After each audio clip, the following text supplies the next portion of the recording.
We're going to take a look at the covering of the roof, whether it's a composite shingle or tile or whatever's on the roof, to make sure that there's no damage and to see basically how old it is and to see if we need to refer it out to a licensed roofing contractor.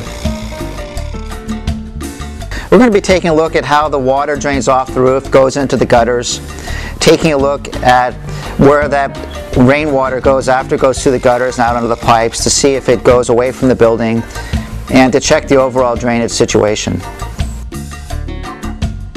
Where any kind of pipe comes up from the attic, there's going to be a flashing around the pipe to make sure the water runs off correctly.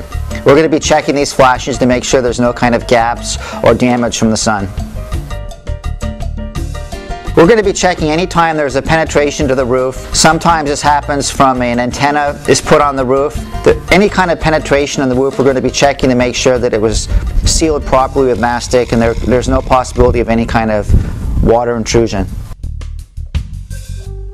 Many skylights are installed after the house was originally built, so we're going to be checking to make sure that these were installed correctly and to make sure that there's no possibility of moisture intrusion, water intrusion, and to really give a good once-over to the flashings around the skylights to make sure that there's no kind of water issues there.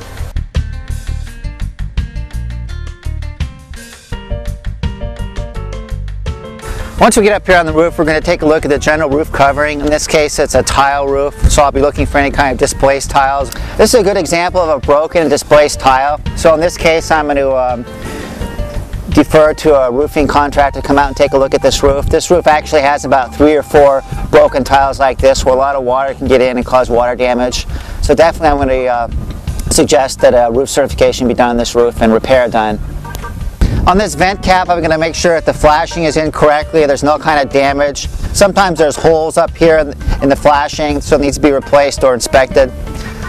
I'm just going to check the flashing on all the vent caps and all the penetrations through the roof to make sure that there's no kind of damage or any kind of potential for water entry. I'm also going to check around these seals for this vent pipe to make sure it's all sealed correctly and there's no potential for water entry.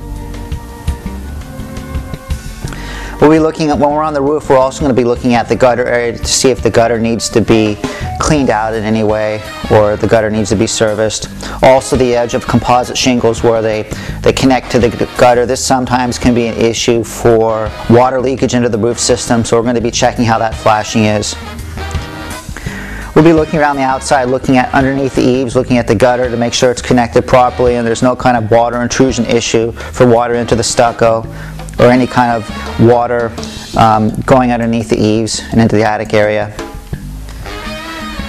In this case of this composite shingle roof, definitely we're going to be calling for a licensed roofing contractor to come out and take a look at this roof. This is a pretty radical case, but in some cases home inspectors will go out there and take a look at a house and there'll be an area of a roof that looks like this, but it'll be in a hidden area of the roof structure and people won't even know it's like that. We're taking a look at the flashing as the flashing connects to the composite shingle roof. In this case, the flashing is coming up and there's exposed nail heads. That needs to be secured down and mastic needs to be put on top of the nail heads.